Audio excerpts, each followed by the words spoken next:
গাড়িতে আসলেই এই যখনই আপনার সিগন্যালে থামে গাড়ি, হকার ছেলেপেলার, ইয়াং ছেলেপেলার সমস্ত আসে, এসে দিতে গিয়েই দেখে স্যার আমি তো বিএনপি করতাম লক্ষ্মীপুরে, এত মামলা পালিয়ে চলে এসেছি, এখন এখানে হকারি করছি।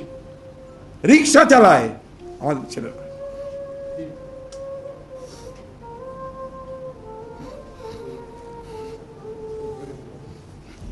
এই ভয়াবহ পরিস্থিতি আমরা আছি,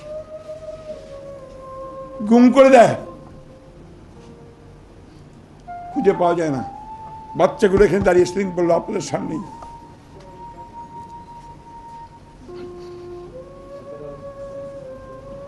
আমি দুঃখিত, দেখতে দেখতে আমি খুব আবেগপ্রবণ হয়ে গেছি। বলে বাবার সঙ্গে ঈদ করতে চাই, সেই দেশ এখন এর জন্য যুদ্ধ করেছিলাম।